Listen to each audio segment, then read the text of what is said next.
Hey, Mark here, and I have a doozy of a giveaway for you. I have 5 digital copies of the 2024 blockbuster Twisters up for grabs, and if you'd like a copy, just shoot me a message and be like, hey, Mark, I would like to enter for a chance to win a digital copy of Twisters, because Glenn Powell is great. So own or rent Twisters on digital now, or look for the 4K Ultra HD and Blu-ray on October 22nd. The blockbuster disaster epic starring Daisy Edgar Jones, Glenn Powell, and Anthony Ramos is packed with a whirlwind of heart-stopping action and exhilarating thrills. We Live Entertainment calls Twisters the perfect blockbuster. Watch at home now with over 1 hour of exclusive bonus content. This is a good one. Shoot me a message. Thanks.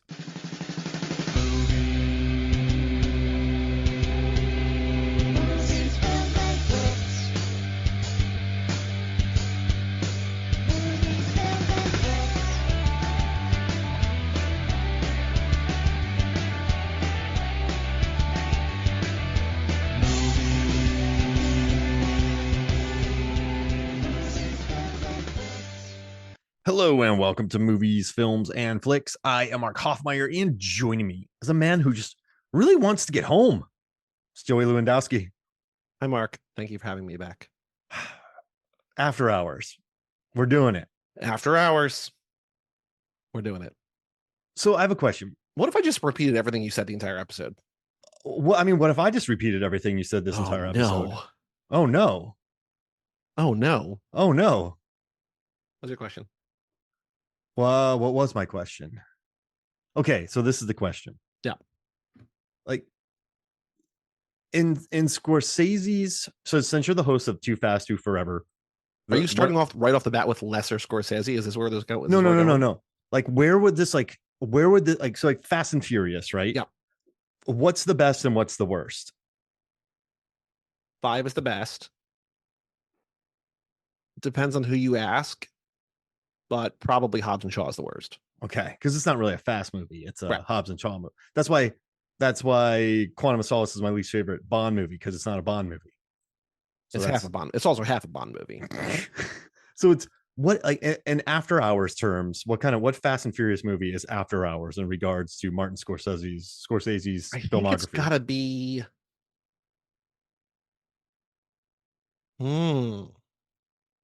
And I ask you this because I love the Too Fast, Too Forever podcast. I've been on it many times. Thank you. Probably 2 of my favorite hosts on the planet. Aww. Just warm, funny, great people. So I think what the Fast and Furious movies have become known for is action. It's no longer cars, it's action.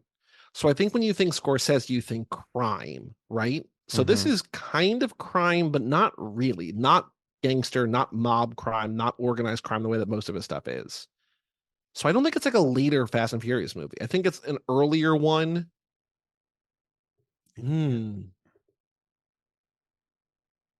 Like, I don't think it's Fast and Furious. No, I think it doesn't really, because it's smaller, it's simpler. It's like, I wish the Fast and Furious had like a bottle episode or a bottle movie, because that's kind of what this is, right? Like this is also, not. I mean, is this a Hobbs and Shaw? I don't think so. I think, like, this is my favorite kind of movie, which is like all in one night kind of thing. And like the Fast and Furious doesn't do that. They're like, what if we went to 12 countries and 5 continents over the span of like 3 weeks? It's just like, well, that's a lot. This is like, what if we were just in New York for like 45 minutes? Not 45 minutes, but you know what I mean? But like, okay, let's do this. Fast and Furious, the first one. What do you think? Like a month or 2, they're getting ready for it? Like that takes place over a decent chunk of time because they got to fix the cars. Because I think Brian's undercover for a while. Yeah. So Too Fast, Too Forever happens pretty quick. I mean, they hire him. He has to fly to California, gets Roman. They immediately get into it. A few days go by and it's over. Tokyo Drift, long. 4, like they're in Dominican Republic. Then they go to LA. 5, that's a long one. No, that's like a few weeks. 6, that one's pretty quick, actually. 6 is pretty quick. Yeah. 7. Yeah, there's a jump forward in time at the end with Paul saying goodbye to Paul. Yeah, that's true. 8 is once 8 gets going. Well, okay, maybe this is 8 because this is New York. There it is. 8. And also, like, once Dom turns heel, the rest of the movie is like, not real time, but like very close to real time. Yeah, there it is. It's just that like getting from Cuba to Germany to New York takes a while, but then once you're there, so this is the back half of Fate of Furious. That was great. I didn't plan on asking that question. It just hit me. See, when you were talking about answering question with questions, it just gave my brain time to like settle and think of a few good questions here. So this was good. I love this answer. Cool. That's a great one. Also, I was watching this movie after hours, and I went and looked at the transcript, and I logged a few things. So in this movie, he says either night or tonight 39 times because Okay. it's just So tonight. like every 3 minutes, every 2.5 minutes, basically. And then he says, Wait, "Are you saying all right?" he as in Griffin Dunne or anybody? Yeah, anybody. So it's Okay, just tonight. okay. Tonight's crazy. What's going on tonight? All right. It said 25 times. Are you all right? Why do you ask that? And then home 22 times. I just want to get home. Griffin Dunne doing his best Gene Wilder in this movie, which makes me very happy. But yeah, I just had to log those because for fandom, I've had to like figure out how many times people have mentioned MacGuffins. Like, where's the plutonium? Where's the plutonium? In the Fast and Furious, I counted all the times that people talk about cars. It's just Oppenheimer. I counted every time they mentioned time. No, like all Nolan movies, actually. For every Nolan film, loves time. I counted every time Vegeta screams in Dragon Ball Z Super and GT. So I was like, I can do one movie really quick. So I just wanted you to know that this movie's all about someone asking if they're all right. Mm-hmm. And it's at night. And tonight was a bad night. Tonight is not going to be a good night. It's not a Black Eyed Peas song. And he just wants to go home to the place where he belongs. Mm-hmm. And that's the movie. Seems fair. Let's get out of here. Cool. It gave Scorsese back his mojo. Can I? My first note about this movie is I feel so bad for Griffin Dunne, like legendary character actor Griffin Dunne. Finally, maybe not finally, but finally the star of his own movie. And then Scorsese's like credits in alphabetical order. It's like, no, man, put his name first. Like, don't. Yeah, he produced it too, though, so he's okay. Yeah. I love the stories about this. When he busted into the club, he had to be tired, so he just ran around, sprinted around the block, ordered drinks for everyone, then ran out of the bar, and then went and did the scene. And Martin was like, "You're a maniac." And I mean, it works. You know, can I vent? Yeah. So some people have called this minor Scorsese or lesser. This is where I thought you were going in the beginning. Yes. Mm-hmm. It blows my mind. It's just, and everyone always talks about the keys. Like, oh man, you see that key scene? But it's not lesser, Martin. This is hard. Making a movie like this all nights, just shooting in an order. Oh no, they were shooting it out of order. You know, they bought one giant loft, like no budget. They split up all the apartments into one giant loft. They brought kids from CBGB down because like, hey, you want to be in a Scorsese film? Like, yeah, all right, go be the extras. And this movie was really well made. It's funny. You got to watch it. If you watch this, you'll realize how funny it is, and just how good Griffin Dunne is, and how like weaselly he is. Are you all right? Well, yeah. Yeah. Maybe you should go take a shower. Yeah. No, that's right. Like Paul's an idiot. I like Paul. He's in over his head, but he's just a guy who agrees with a lot of people and gets in over his head. But it's not minor. This is not minor. No, I think people just think it's like it's not organized crime, right? Like it's just like this is not what he's known for. But he's also just known for New York. Like Bringing Out the Dead is like this. Taxi Driver is kind of like this, right? Like King of Comedy is kind of like he's got a couple different speeds, and this is just one. It's just not Goodfellas, right? It's not The Irishman. It's not The Departed. It's not what. It's just this is different. Also, it doesn't have De Niro in it, right? So there's a lot of things here that are just like, oh well, it's not whatever, but it's also very firmly, clearly him. Yeah, and it looks gorgeous. Yeah. You know how kinetic it is. You know how many dolly shots there are. You know how many unnecessary camera moves there are. Not unnecessary, but he put a lot of funk on this movie in a good way, like not bad funk. He put a lot of funk on this film, and it looks great, and it moves fast. And you know, Michael Ballhaus, wonderful filmography if you've ever looked through it. Jeez Louise, excellent cinematographer. So for like even the music is just so on the nose. Yeah, and just everything that came together. Like, is the taxi driver the ferryman because his hat says the captain, or is he just in the military, or is this Alice in Wonderland? Is this the rabbit hole? And for me, this movie's basically just having a bad night. Joey, we talked about a lot of college in when we had our shithouse episode. Yes. And, you know, growing up, I had some late nights that involved. I was thinking about you while watching this movie, especially in the club scene, about like, you know, have you ever dragged someone and say, all right, Mohawk, let's go? I had a Mohawk. What was the wildest promo night? Oh, well, The equivalent of Mohawk night. You get in for free with a Mohawk. Because there's like, ladies' night, ladies' drink, for whatever, but like that's common. That's basic. That's boring. well, you know what was a crazy night was dollar PBR. So like I'm thinking about purely gimmicks. Whoa. Like we had nights where people danced on the bars. We had nights where this and that. We had indie night. Indie nights were always chill. I just had to watch indie dancing all night. I was like, you can only watch people dance to Beating Heart Baby and Bandages by Hot Hot Heat so many times. But it's yeah, I would say dollar PBR. And it's because of this. It's because my boss, he'd be like dollar PBR, but he would buy like he would order like 4 cases and they were gone in Not 3 enough. minutes. Not enough. But that brought in more people who were like, he got dollar PBR, and it was $5. So even when they were out, he's like, yo, if we're out, just take the money back. You still got some left? I don't know, man. It's $5. Go in there and check. So it's like I had to deal with pissed off people all night who come back to me, with a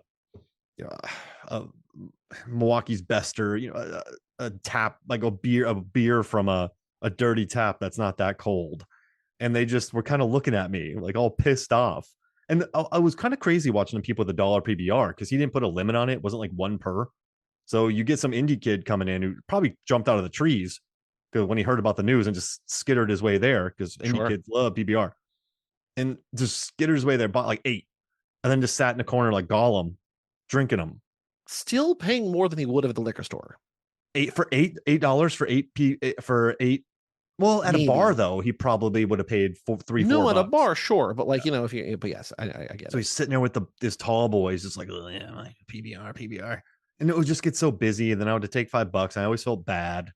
And then yeah, just like then we'd fill up the bar, but then we didn't have PBR. But hey, we got Natty Light for $2. We got pitchers for $5. So yeah, you just get him in there like that. And I'm a terrible salesman, so I always hated those nights. Okay, so there are 2 things, there are 2 genres. I already said one of them. 2 genres, the quote unquote genres that like these are my favorite kind of movies. Number 1, all takes place in one night. Number Love 2, could not happen with a cell phone. Or like not even just cell phone, but like modern conveniences. Like this movie has to take place in the 80s. Can I counter that? Can I counter that? Mm-hmm. People are so reliant on their phones that if they get out in the middle of nowhere without their phone and without their apps and let's say their battery dies or they left their phone in the taxi cab.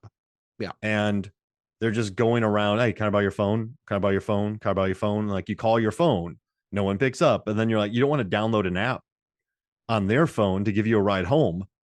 So then you're just trying to get, and then people don't remember numbers anymore. So if you're like a lonely yuppie who just lives by himself and goes up there, I think people in the 80s were better conditioned to get home, if you know what I mean. Like, I'm like, you're like, oh, okay, well, I got 50 cents. I can make it home. Like, that's just the way it is. Like, so you have Uber on your phone, even if you don't have your wallet, you have a card tied to it. You have some, Subway, like you have everything. Like, I think just like the digital wallet. I don't know. Like, there's so many things, like having to call an operator, having to grab a taxi, having to find cash, having to get keys. It feels like he's running into obstacles. Maybe it's just different obstacles today. Maybe that's the thing. Maybe it just feels like a different time, like a relic from a different era. Well, what do you mean a relic from a different, like just the way that he's running? Like different inconveniences. And I also think the joke is just getting back from SoHo. Yeah. I think it's a very New York joke too. It's kind of like, oh man, I gotta get home and I'm in SoHo. This is horrible. So but all right. I think you're right. I think he didn't have the change. He didn't have an ATM card. He had his 20.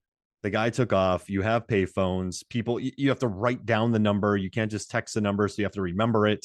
I think there are a lot of period appropriate moments in this. I think this movie could exist nowadays, but it would have to be something different. I think the thing with when you have a movie like this today, you have to go out of your way to be like, well, why don't they have their phone? It's like, well, the phone died. It's like, well, why didn't they charge the phone? Well, their power is out in New York. It's just like there's always like you have to explain why. But it's like it's the 80s. Like there's just payphones. Yeah. Although it's also like a fantastical New York, and that there's like 11 people in New York, and it keeps ringing to all of them over and over again. You know what I mean? Like it's not New York. It's like quote unquote New York. Yeah, this is definitely not like this is very much of a fairy tale, I would say. Yes. The cab takes him there and he's just stuck and he can't get out, and he runs into 4 blondes that make his life misery, and partly by himself. But you know what though, man? I'm telling you, I've had nights like these, and I don't think I had a cell phone, so that makes sense. But I've had nights like these where you're just going from one weird thing to another, and they'll never ever leave me. I've had some strange nights, and you just keep bumping into people, and it feels like your night's getting weirder and weirder. But maybe if you took a step back and thought about it, as opposed to just being really tired and just exhausted and a little stressed out, it's fine. But you keep going to different places, and you like end up at someone's house, and they take all their leftovers out of their freezer and they nuke it up for you, and then like two people sit there and watch you eat an entire plate of food at like 10:30 at night. And then I had to go punch a heavy bag filled with water, but I had to fill it up with water. That was the craziest night of my life, Joey. I don't even want to get into it. But yeah, it's like that's why I guess I feel for this guy, because you just go out and things get worse and worse and worse, and you just want to go home. Here's my question to you. Is he too trusting, or is he too skeptical of people? Or is he both? Because it feels like everyone he meets, and this I think was kind of like a magic about this movie, everyone he meets is insane and also right, or insane and also wrong, and also right at the same time. It's just like he is always both the victim and the perpetrator in almost every interaction he has, where everyone is understandable and everyone is also completely at fault. So is he more often, do you think, too trusting or too skeptical? I mean, first and foremost, I think he's attacking their world. Like their world seems to be running just fine. These people exist just fine. They get to where they need to go. You know, even the thieves buy art. Like the neighbors are supportive. He's there, and I think he's already uncomfortable. And I think when he gets to all right, first and foremost, I think he just wants to go down there to get laid. So he's single-minded. Yes. You know, he meets Marcy. He's hitting on her. He's just massaging her. But the next thing he knows, he's with Linda Fiorentino. Which, listen, if you're in a movie and you see Linda Fiorentino and it's the 90s or 80s, run. Like, just don't get involved with her. All right, you're gonna get arrested for murder. Well, hey, that almost happened. Yeah, horrible things are gonna happen to you. So just stay away from her. So he's massaging a woman who falls asleep on the couch. Then she's whispering in a room, and then it just gets weirder. Like, I don't think he ever had a chance to get his bearings, and I think he was just tired. I think he probably is. I don't think he goes out much. I think this is the one time he did. His life is pretty insular. He probably controls everything in his life, and so it got out of his control. But I also think he just tells. He also tells everyone what they want to hear. I don't think they want to hear that sometimes. Like, well, that's what friends are for. It's like, no, that's what friends are. Like he's just agreeing with everybody. Like he has no personality of his own, and I think that turns people off because he's a nice guy in a suit, but he's just such like an agreeable fellow. So I didn't answer your question about one of those, but I do think that I think he's attacking their world because their world's running just fine, and he's the outsider there. If that makes sense. Yeah. Well, he's not like in the art world. He's not in the punk world. One of my favorite, probably my favorite movie, Everybody Wants Some. That movie. There's a scene where Glenn Powell and Blake Jenner have a conversation. And Blake Jenner goes, something like rewatchable movies ever. I feel like a poser. He's like, what are you talking about? He's like, we were at a Western bar earlier. Now we're at a punk bar. He just goes, you do what you got to do to get laid. Like, that's just like what it's just like. Yeah. It starts off with him trying to sleep with Rosanna Arquette, and then that quickly spirals out of control. But he's just like, I just gotta. I also feel like he's also like in for a penny, in for a pound, where he's just like, well, because like any number of things along the way, I would have been like, no, I'm just going home. I'll figure out a way to get home. But he's just like, no, I'll try to whatever. I would have left, right? I would have walked home. At what point? I mean, I think, listen, once you get there with Marcy, once you meet Kiki, like she's cool. Like they're Will Patton, Horst is cool. I think you just get to a point where you're just going, I'm choke. Like, so when he talks to her with the candle and then the burns, like, and then, they're whispering in the next room, like, oh, well, you're the one who invited him. And then they go out to eat and then you hear the stories and you just chalk up the loss and just be like, Marcy, you're cool, but I gotta go. Like, this is, I just gotta go. Like nothing good will happen to me if I just stay out later. And I think, yeah, he definitely overcommits and then he leaves at the wrong time and kind of burns some bridges. So yeah, I would have been like after the coffee shop, after some of the no one's really telling the truth here. Like they're kind of whispering in different rooms. Remember when Kiki's like, yeah, that guy you called earlier. Like I just would have left. So like, I would have Yeah. walked home. Yeah. I, But he's so polite. Like I'm telling, like he's, yeah. Then he just keeps making. He's never dealt with this before. You know what's interesting too? Have you ever had something kind of? Has someone ever acted in a way towards you where you're just frozen, where it's so out of left field that you don't really know how to react, and there's no like fight or flight, but it flummoxes you so much that you just don't react because it's so new to you. I think that's him as well.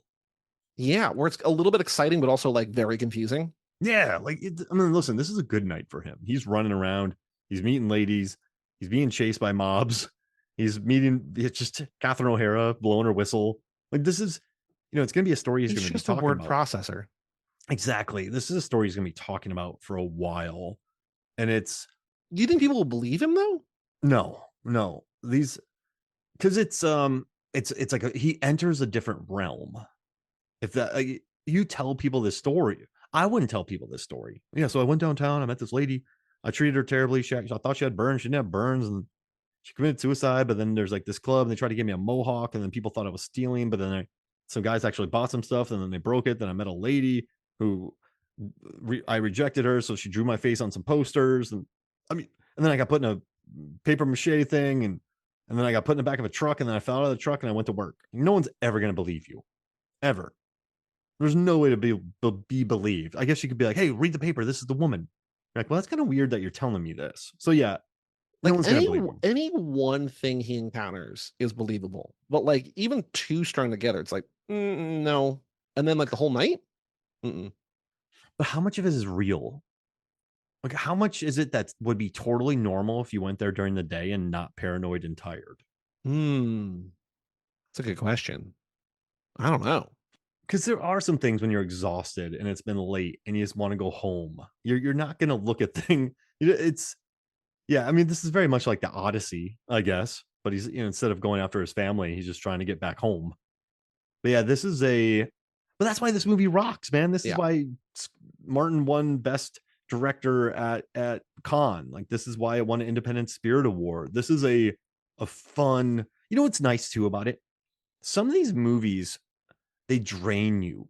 They like falling down or something like that. They just and even those like yuppie remember like just unlawful entry and basic not basic instinct, the Glenn Close one where she burns the rabbit. Fatal Attraction. Like yuppies were being terrorized in the 80s and 90s. So this one isn't as debilitating. You can watch this and just have a good time and you don't leave feeling horribly burnt out. Do you think, or do you know, was this marketed toward yuppies to like sympathize, be like, you believe what the world has become? Or was it marketed toward like punks and the art scene, be like, check out this loser? I think good movies work on both levels. Yeah. Like Starship Troopers works on so many different levels. I think this one does too, because he's infiltrating the art world. He's infiltrating the punk world. And you could tell that, when I was working as a bouncer in an alt band, like an alt bar with a lot of indie kids, you could tell that kids who thought indie was cool, so they dressed up indie. But then you could tell the real indie kids that were legit indie and we're going to start swinging at things during a hardcore concert. Like you knew kind of who was a tourist in the world and who wasn't. And so, yeah, I think in that arts world, you have these people coming down, but also like, that people come and go in that world. So other people come and go. So it's just sort of yeah, I would say it works on both ways. Yeah. Because I don't know. I kind of love that though. People are like, I'm in New York. Well, you going to come over here? No. Like it's a nightmare getting people coming up to where I live. So, I mean, imagine a city where you got to hit 3 trains. No one's ever going to visit. I also feel like New Yorkers are like either wildly motivated to get places or just incredibly lazy to get places. Just like, no, I'm not going to Staten Island. I'm not going to Brooklyn. When they're out there in a hurry. In reverse, I'm not going to Manhattan. What I do like about this movie is that it's kind of like dark true romance where like a blonde Arquette lures a nerd in with her affinity toward nerdy stuff, either Henry Miller or Sister Street Fighter, and then changes his life forever. Or in this, just changes his life for a night. Paul's life has changed. Where's Paul going from here? He's going to take back to work, and he's going to take extra money with him. He might take a chain wallet. Oh, you think he's going to like practically live differently because of this night? I think so. He's never going to want to recreate this night. Have you ever had a terrible night and you're like, I'm not doing this again? Like, I need to fix this. Like, you know how many people kind of buy cheap things until the cheap things stop working? You're like, screw it. I'm just going to buy like something really nice. Yeah. And then that solves your problem. Like, I think he's going to get a chain wallet. He's going to have a little bit of extra cash when he goes out, or maybe some in his sock. He's probably going to check train fares on how much they are. Get a mohawk wig. I think, yeah, he's definitely going to reevaluate how he does things in the future. But he's not like Clarence Worley, where he's like going to wind up murdering people or almost getting murdered himself and dealing with organized crime. No. He'll just put money in his sock. That's all I'm saying when he goes out, just in case a TIS 20 flies out the window. But you know what? This is going to embolden him. I think this is better for him than worse, because this is a crazy night. It's a crazy night, but you know, they say the more you see, the less you know. I think this is going to open him up a little bit to be like, okay, this was my world. I experienced that. There's more to this world. I don't think he's going to regress. I think he's going to join what Bronson Pinchot, and they're going to start the magazine for people who can't get, you know. Wait, Bronson Pinchot also in True Romance. Yeah. Whoa. Also in I Don't Want to Be Here role in True Romance. Wow. Yeah, Lloyd. He and Lloyd are going to start a magazine, and it's going to fail horribly because they're publishing people's work that wouldn't get published. But hey, they're going to try. I think so. I think this is good for him. I mean, I don't think witnessing a woman's death is good for him. But I do think it's very funny that that when he sees the guy get shot at the end, like when he just like, because it's almost like Rear Window where just like crazy shit's happening. He just goes, I'll probably get blamed for that. Like just some woman like unloads a barrel after barrel into her, like just I don't know if it's her husband, I don't know who it is. Guy got shot like 5 or 6 times in the chest. We just see it through a window. And he just goes, I'll probably get blamed for that, and then just keeps walking. It's just like I think he is forever scarred by this night. And I think he's going to be a little bit less agreeable, because he always asks, are you all right? Are you this? And then when that woman comes in and she brings the monkeys in about Last Train to Clarksville, which is so on point. But then he's like, he kind of is a little bit passive aggressive towards her. And so I think he gets angry at Catherine O'Hara. I think it's going to change how he deals with people as well in regards to I'm going to have to think twice about this. Otherwise, they're going to put my face on posters and I'm going to get attacked by a mob. Do you think John Hughes loves this movie because he cast both Home Alone parents? Yeah, he had to have, because he loves days. He's like the king of This Is a Day, right? There's 16 Candles, Breakfast Club, Ferris Bueller's. I mean, Home Alone takes place over a few days. He's a day guy. Takes place over a day guy. So yeah, he definitely hired these parents for that, which makes me happy when I figure that out. I'm like, this is great. There's the movie. Oh, I gotta find it. Keep going. I'm gonna look up one movie that has like I had a similar train of thought, but keep going. I also said it, but I love that Linda Fiorentino's in this, because she's trouble. But in this one, she's not trouble. Like her and Will Patton are pretty decent people. I mean, she's dealing with Marcy because Marcy just broke up with, oh man, what's his name? John Hurt, Tom the bartender. So she's crashing there, bringing yuppies in at like 11:30. People put a lot of love into that key shot. It's a great key shot, and they put a lot of work into it, and it almost killed Griffin Dunne. And he would happily have been killed because they were working on a Scorsese film, which is pretty incredible. But yeah, a lot of focus has been on keys in this movie. But I like where we went about his life going to be better. Yeah. I mean, what Fast and Furious movie is this? Yeah. Have you seen the movie Thrashin' from 1 year after this, from 1996? No, Thrashin'? It's a Josh Brolin skateboarding movie. It's great. Man. But same way we're saying, John Hughes loves this movie.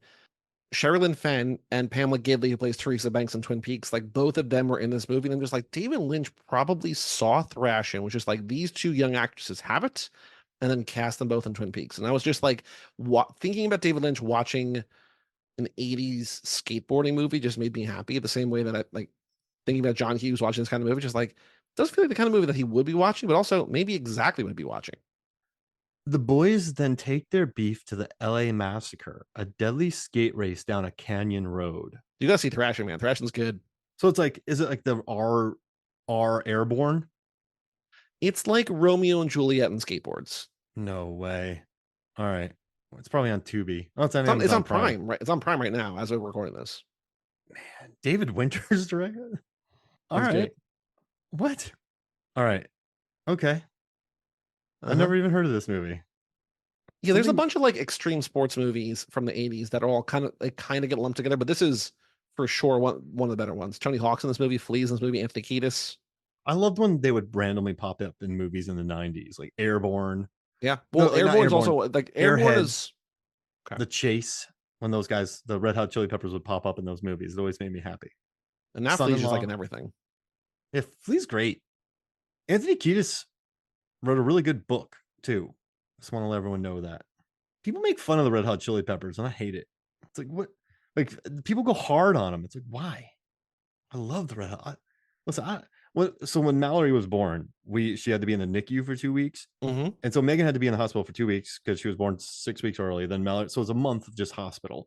In that month, I had to go feed the cats twice. I had to work. I had to go do things. Like, I had to run around. I slept at the hospital, and like, just great, totally worth it. I'd do it all over again. You know, it's what you do.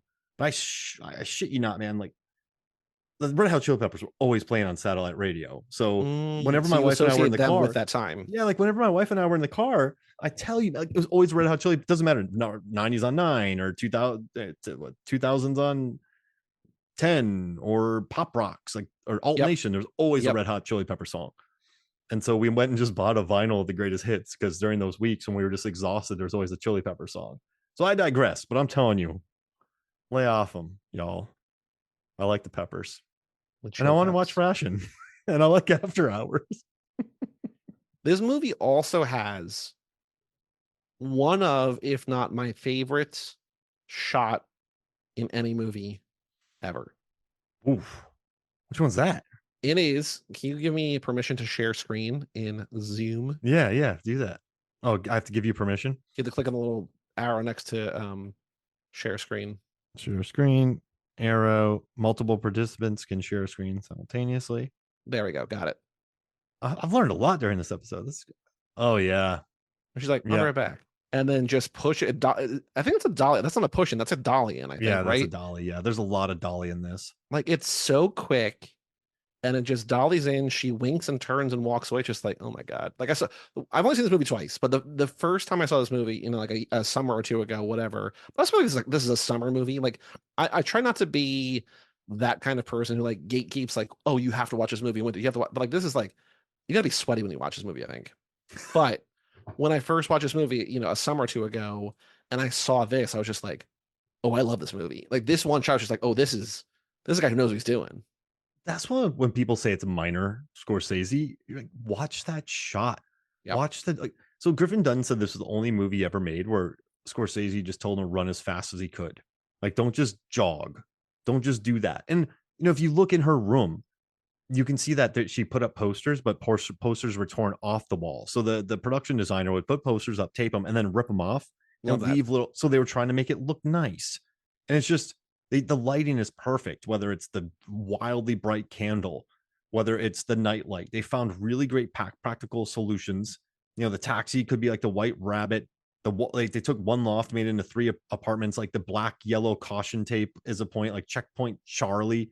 They were talking about in this movie, like he's the bouncer to a club. Mm-hmm. Like, this is a well put together, well designed, smart movie that really does feature a lot of excellent camera movements. Like when they're walking to the Mr. Frosty machine, there's some beautiful shots. I mean, this is a wonderful looking movie, and it's almost like an embarrassment of riches. So it just, as someone who's stood around on many film sets or commercials and watched some of the flattest shots ever created, to know how much work went into this. And listen, he had passion behind this, because King of Comedy didn't light the world on fire. You know, it's had a reappraisal. I mean, it's basically Joker, But yeah, it's had a reappraisal, wonderful film, and then Last Temptation of Christ fell through, and he needed to prove himself. So this just wasn't him having a lark. This was him saying, I am going to make something excellent with very little money, and I'm going to show people I still have it. Yeah. So he didn't just set up a camera and move it. Like, this is a movie with a lot of intention, with a lot of great shots, and it looks gorgeous. And he had something to prove with this movie. This was a necessary movie for his career. This is probably one of the most necessary movies of his career. So I hate it. Don't call it minor Scorsese. Stop. Stop, y'all. Don't call it forgotten, because I think a lot of people come across it and then they're like, "Oh yeah, Scorsese's forgotten movie." Like, no, it's always been there, and it won him a Con Award, like Best Director. So it's not. I wouldn't call it forgotten. It's just not Casino or Goodfellas, and Joe Pesci doesn't stab someone in the neck. I mean, I guess we could have had that moment. Somebody getting stabbed in the neck would fit exactly into this movie. But the blood, right? You just couldn't see the blood because this isn't a bloody movie. Yeah, like his arm bleeds a little bit. You don't really see that. His arm gets infected by the paper mache. We also got to talk about the paper mache and him like getting hidden in the paper mache. But well, the guy gets shot and he gets, lots of squibs on his chest. It does feel like there's more the threat of violence than real violence, even though there is also real violence. I mean, he's gonna get. Remember when that person got stomped in Soho? They pummeled his face. Like that would have happened to him. So yeah, there is a very real threat of mohawks. I mean, that's a free haircut. Go for it. You have no money, might as well get it. But yeah, there's a very real threat of violence permeating through the film, like the rat being killed in the rat trap, the guy kicking the register. There is a lot of violence in this. The world is violent. The world of this movie is very violent. But everyone's existing just fine until he comes down there.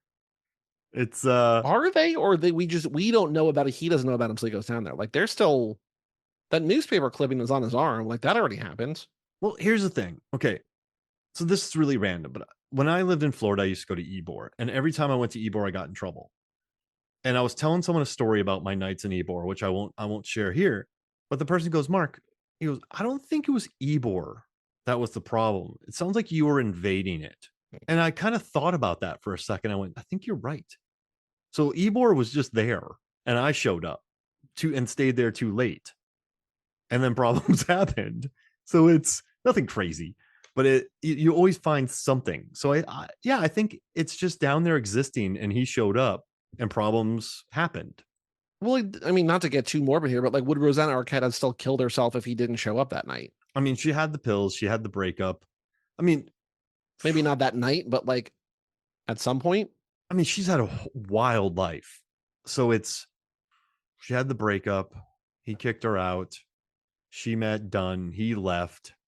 But I mean, listen, he really read her wrong. She was being very open with him. I know that they were kind of whispering back and forth, but she was telling him some pretty gnarly stories. So maybe she wanted to open up to him, and he ran away. And she's also like, seriously, she's like, I thought I told you to stay on the bed. What? Oh yeah, that's true. There's like there's darkness there. Yeah, it's. I mean, I don't know enough about her mental health state, but yeah, I mean, it's when you're that deep in life, it's not just one catalyst. Like it's there. So yeah, it's in her for sure. But that, I guess, acted as the catalyst to do that. So I mean, but maybe someone would have been there and hadn't gone to the club. Maybe it wouldn't have been so late. There's just so many factors going on. And I mean, listen, Miss Beehive 66 was going to get into trouble regardless. She wasn't happy. That lady would have, like put someone in paper mache. Undoubtedly, Cheech and Chong still would have been stealing stuff. It's so it would have been fine though. It would have existed like it was, and then that guy shows up. Every movie, there's always an outsider who shows up, then problems happened. Well, I mean, that's like the point of a movie, but that's the point of the movie, right? Like it's you're injecting an outsider into a stasis and seeing what happens. Yeah. Well, this is very much not a stasis. This is like something that's bubbling and just like, well, we're going to turn the temperature up a little bit. Yeah. I think it's a good movie. I think there's no answer there. What do you think? I think most of the stuff would have happened eventually. I think he probably speeds it up a little bit, but I also really like the guys who just like the characters in this world who just exist and tolerate like the diner owner who's like, "You're not just coming to the Yeah. bathroom, are you?" He's like, "No, I'm gonna eat." He's like, "All right, cool." And then he comes out of the bathroom, he's like, "I'll set you up over there." And then he orders the food and he leaves. And then when he comes back in, the guy like puts it down. Like it's just That's a great he's like, moment. "You're not gonna beat me. Like I'm going to make sure that you give me your like whatever a cheeseburger and a coffee cost in 1985, $4. Yep. He's not going to pay that back. He Nope. ducks out. But it's But he will go back to that diner at some point, and the guy will get his money. he's not. You think he's going back to Soho? I would imagine this guy tries to recapture the glory. Like he's stuck at his word processing job and just like, let me try it again. And now that I know what to do, another after hours. Another after hours 2, after I was just trying to do like 48 hours instead of another another 48 40. hours. Oh yeah, that's a good one. Before hours. Ooh, what if the before trilogy? There's after hours, after days, Wait, after hours, before hours. Wait, during hours, dur- just hours. before hours, during hours, after hours. So during hours is what? Just during the day. Like When it before, so here, I actually thought this while watching. You know how like in Gremlins, like don't feed them after midnight. Like at a certain point, like right now, it's almost 9 o'clock, but like it's technically after midnight. Like you know what I mean? Like at what point does after midnight no longer mean after midnight? Like at what point is it no longer after hours? It's just before work. That's a good point. I mean, I feel like any time between 11:30 and 4:47. So specific. Well, I get up at 5, so that's morning for me. So I think Five. yeah, I got work, man. It's a good time to get. Most of my brain power is done by about noon. Because you're And waking up at 5. yeah, but I need that uninterrupted hours because if not, Yeah, I I get it. wake up Mallory. She's amazing. I'll spend all my time with her. But then she's up at 9, get to You're work. like, Then let's it's talk my 9. about Red Hot Chili Peppers. Yeah, exactly. So yeah, it's like 9:30, and then my day, and then we pick her up later on. So yeah, I need that time to get work done. So like it's needed. And then because I want to spend time with her, I don't want to be working all day. So you just you make those sacrifices. But yeah, I would say that's after hours. And then like okay, so let's say a club closes at 2. You and your buddies still want to go roll, and so you go eat. You go to like a Waffle House. Pray first, just in case. You get there 2:30, you eat till like 3:30, you get home 4:15. That's there we go, 4:15. That's my after hours. So 4:16 a.m. Is is morning. morning. Yeah. Okay. If I wake up at 4:16, I'm like, it's morning. If I wake up at 2:30, I'm like, ugh. If I wake up at 3:20, ugh. But that like if I wake up at 4, I'm kind of annoyed. But at 4:16, I guess like, the question is like, how much before your alarm are you like, I'll get up? no, I get up. I pretty much just get up at 5.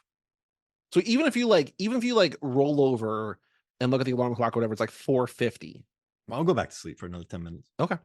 Yeah. I'm not that guy that's like, well, I'm up. Like so basically what happens is this. When the alarm goes, I have to immediately put my feet on the ground and get out of bed. Okay. Because if not, I'll just be like, oh, then I wake up at 6. Yep. And I'm like, crap.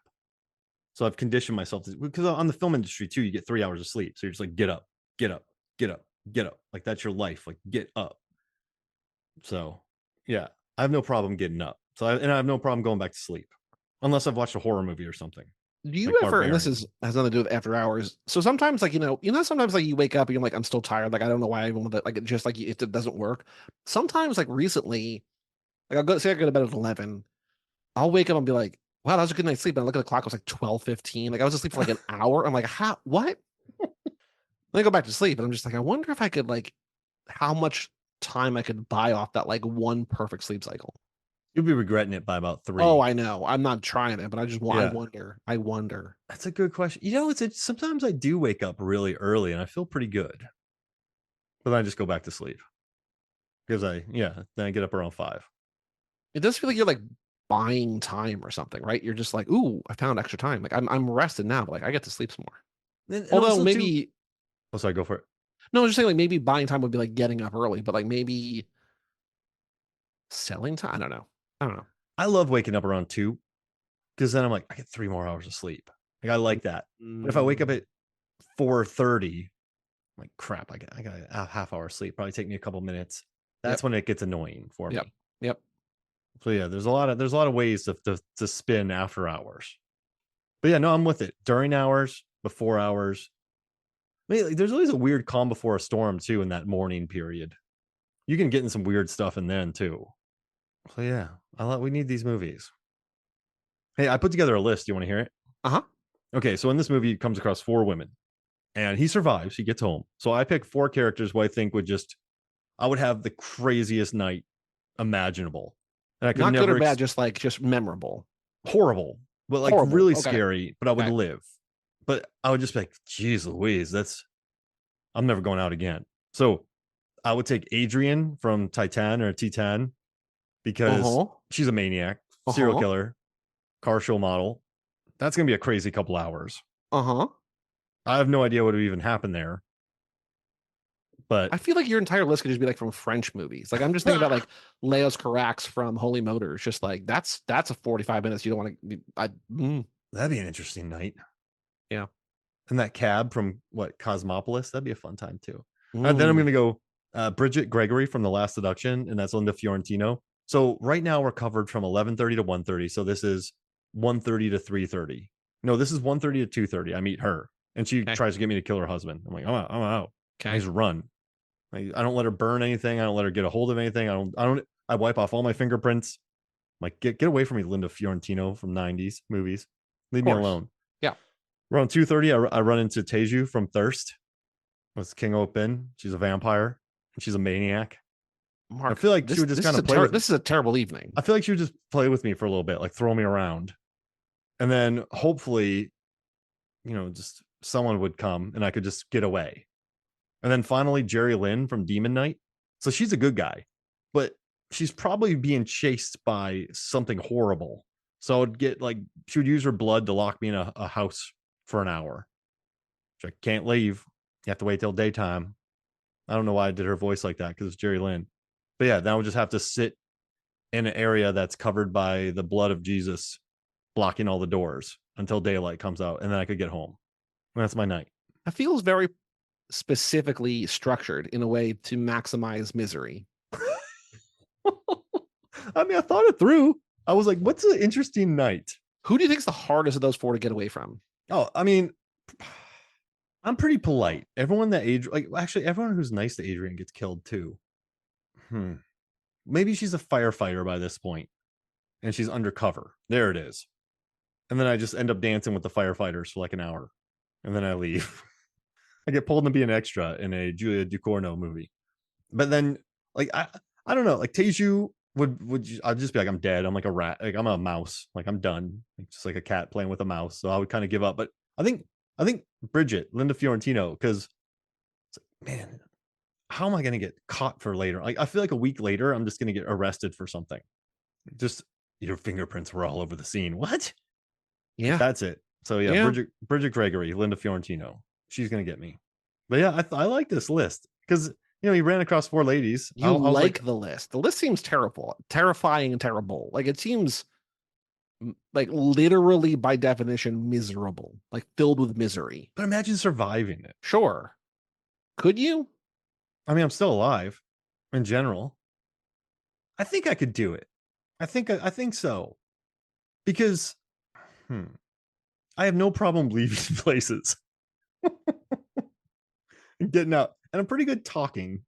It would be horrible. But see, I base this all on knowing I lived. Like I ended up back at work in the morning. This is the whole plot. I live. So it would just be interesting to see how. I should have just done it like all for like Fatal Attraction, Glenn Close. Yeah, the yuppies. Yeah. Yeah, there's 4 yuppie killers in a row. It's like, well, it feels like there's a couple that you either go yuppie or you go like vampire. Like I'm thinking like Girl Walks Home Alone at Night, but like I think I almost picked her. Yeah. But she wouldn't mess with me though. No.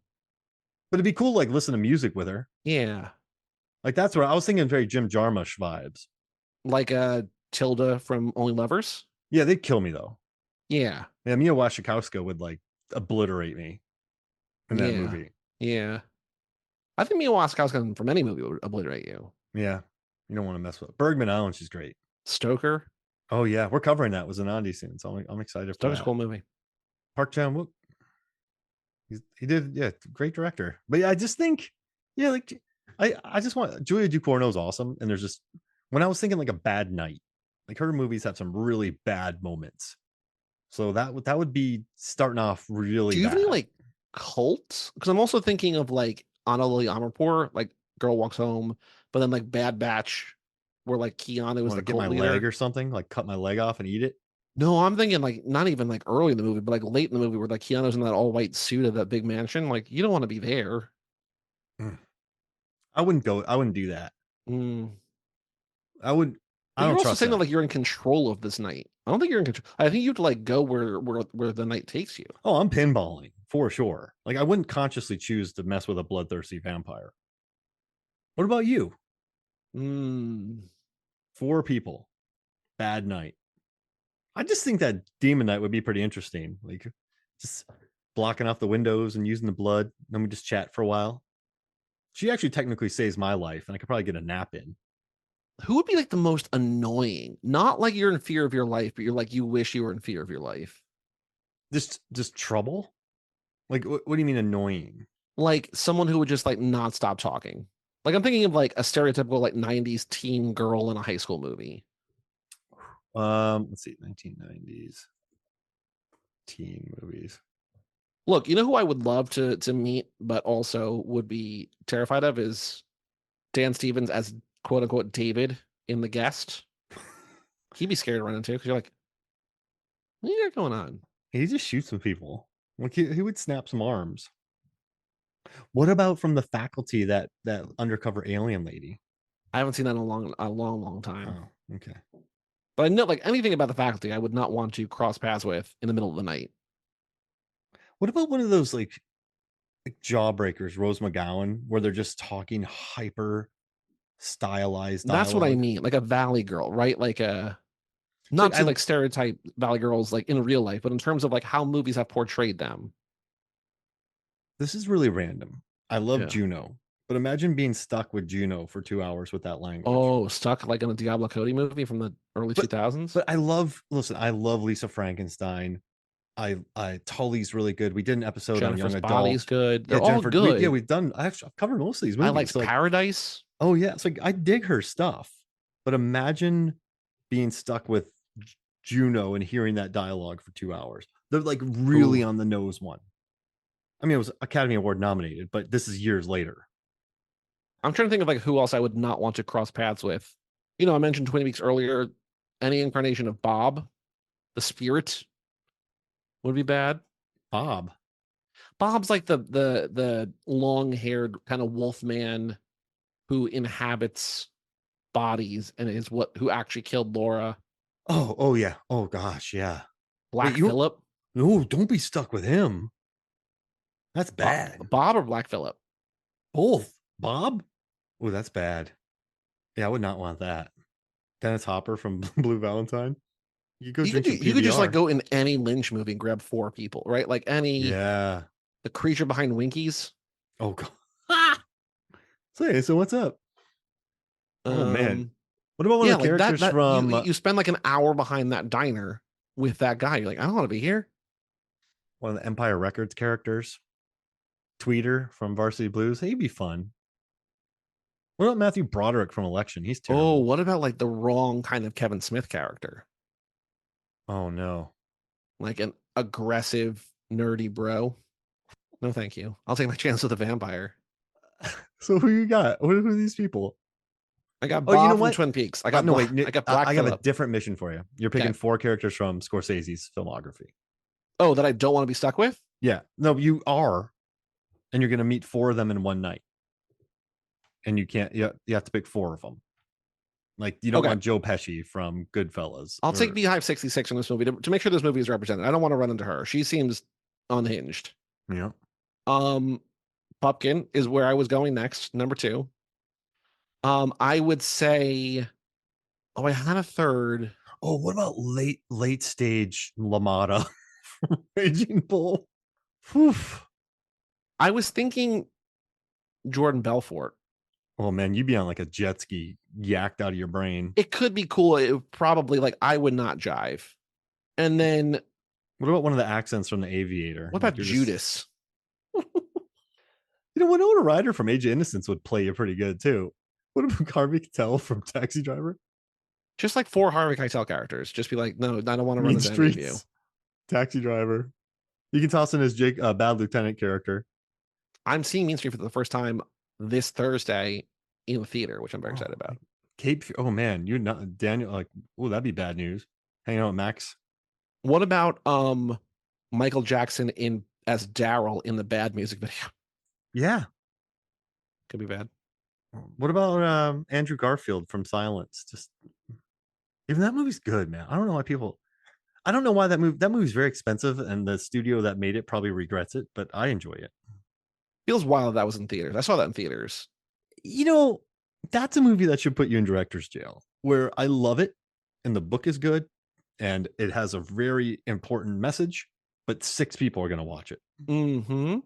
Who? What? Don't take don't give someone $100 million for that. Stop it. It's just, you know what? You and I did an episode about Babylon, and I really like that movie. But I'm kind of happy that Damien. We're going to talk about this later on in a future episode about director jail.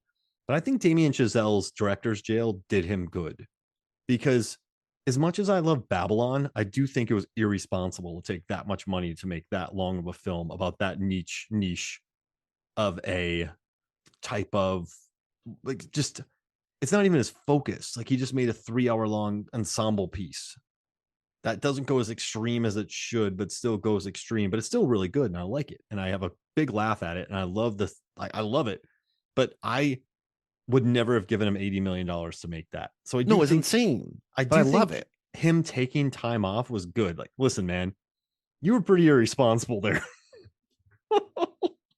And you need to think about this for a little bit, and then we'll let you back in. You're too talented to keep you out. But come on, man. Come on. Just 80 mil, bro. A lot of money. A lot of money. Yeah. I know I know it goes off. Well, he was in a bit of director's jail for this. He had to prove himself. So maybe people can learn from that and get out of director's jail like Scorsese did. This was good. What was your first Scorsese film? What's your history with him? Ooh, this is a very good question. Because I basically didn't watch any movies until I was in college, which seems crazy, but is also largely true. And then when I was in college, I was like, let me watch every movie that's ever been made. That's good, which was overwhelming. And depressing. So what was your first one of his? I'm looking. I have a log before Letterboxd. I have a Google. The one that I saw first in theaters was The Departed. I know that. That was your first Scorsese film? In theaters. Wow. Man, this guy is such a great. There's still like a handful that I have not seen that I should see that I haven't seen. It was Goodfellas for me. I always knew him as gangster guy. I was like 12 when I saw Goodfellas. Wow, that's early. Yeah, it scarred me. Like, it was a lot. And then I went and just watched Casino. And then like bringing out the Dead when that came out in 99. I was like, yeah, Scorsese and Cage. Like, I was all in on him by then. By the time I was 17, I was all in on him. Because I'd watched I'd watched Taxi Driver. I'd done a lot of those. But I mainly knew him for his gangster stuff. And Raging Bull I watched really young. And that, I think it was Goodfellas. So for the first time in a row, over the course of some week or something, I saw for the first time Chinatown, without skipping movies, Chinatown, Goodfellas, Raising Arizona, Clockwork Orange. Those 4 movies in a row that I'd never seen before. That's a good run. And then like it up a little bit. A little bit later, I saw Taxi Driver, and a little bit later there was another one I saw around that time. But yeah, I think it was Goodfellas. Nice. I mean, whenever you started, yeah. I just watched everything as a kid. But I remember that was a lot. I still have that, like, them making spaghetti in their kitchen and the helicopters over their thing at the end of it burnt in my memory from when I was a kid. I'm like, this is taking me to hell. I remember feeling like, but yeah. You want to hear something? Yeah. So if I was Michael Ballhaus, we'll get out of here. I know I got to get you out of here soon. You're tired. But if he is a crazy, crazy CV. And so if I had to pick 5 of his movies, so Mark, you shot 5 movies. Which 5 movies did you shoot? And I could only use movies from his filmography. I would pick first and foremost Bram Stoker's Dracula. Like just right off the bat. Like I shot that movie. Then I would do Goodfellas because I could be like, oh, that Steadicam shot. And then I would take Broadcast News, Oscar nominated, gorgeous, hilarious movie. I would take After Hours just because it's so beautiful and it's so much fun. And then just to mess with people, I would either take Uptown Girls or What About Bob? I would take Uptown Girls. So Mark, what 5 movies did you shoot?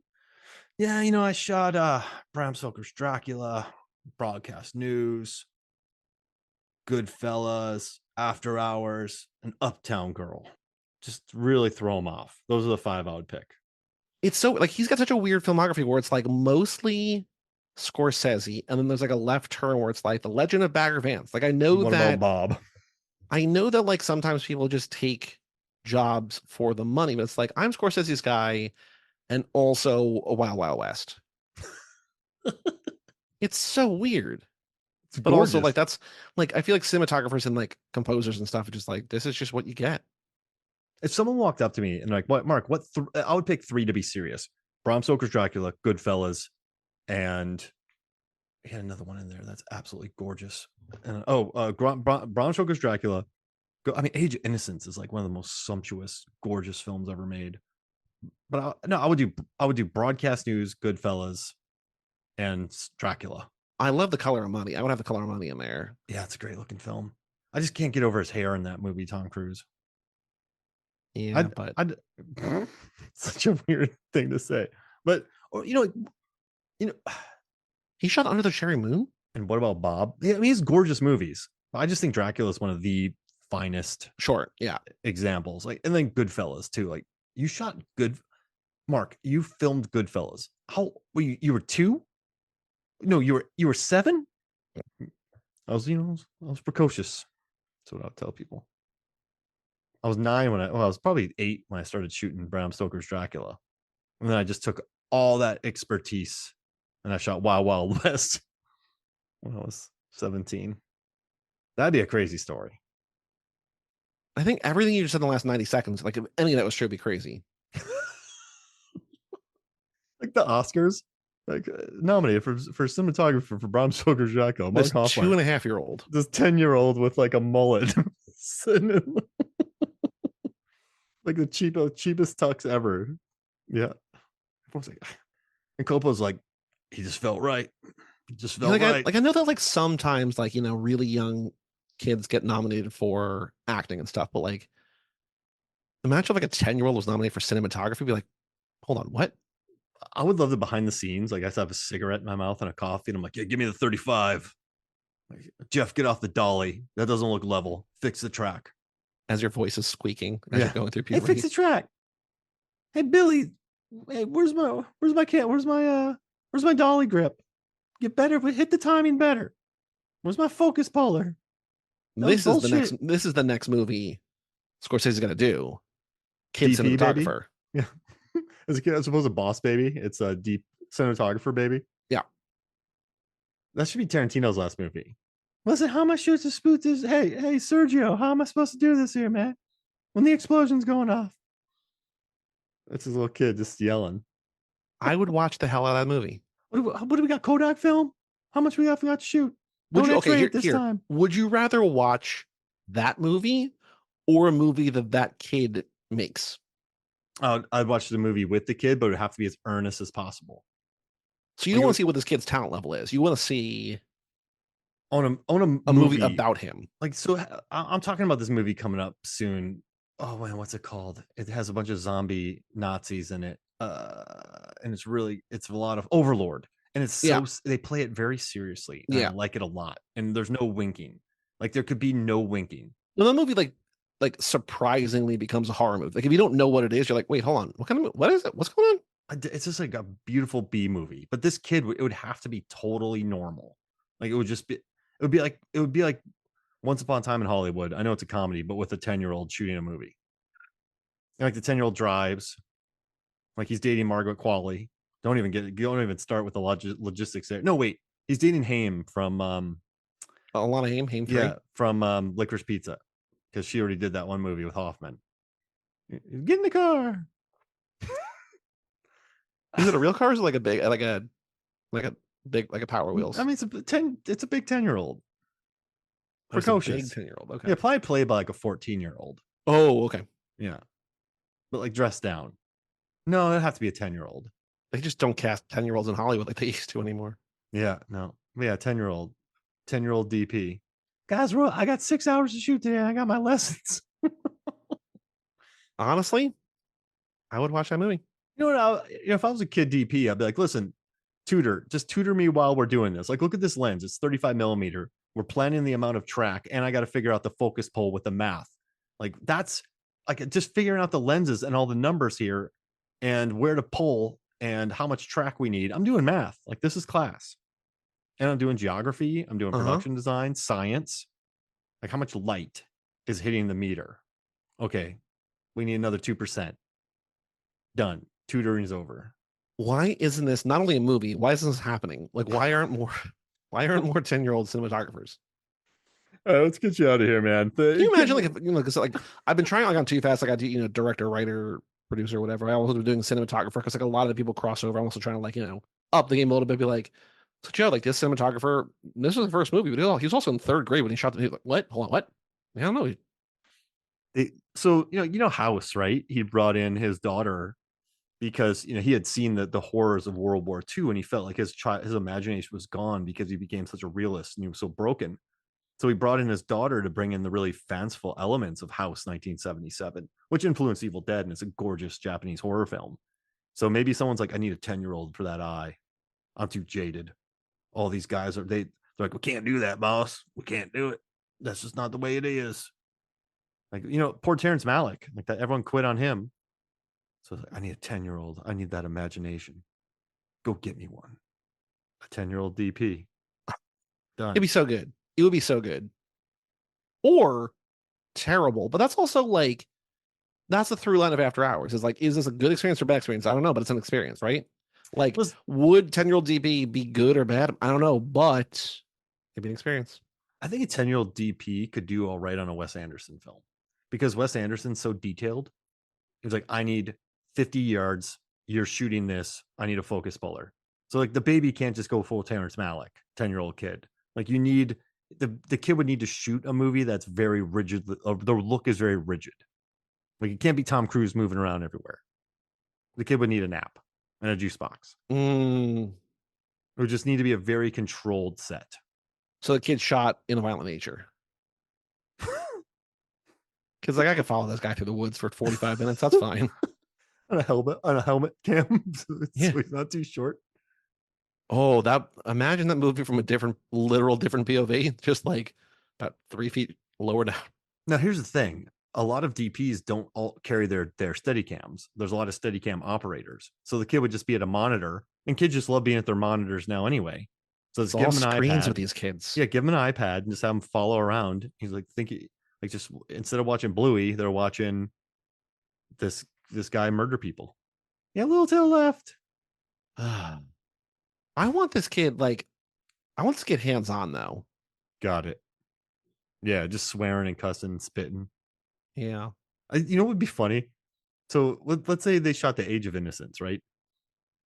This kid shot The Age of Innocence. The kid would need like a Reservoir Dogs shirt and a what came out and like an Action Jackson hat to show that the kid had actually worked on those movies, because people on set show that they've been around for a long time by just wearing all the swag from other sets.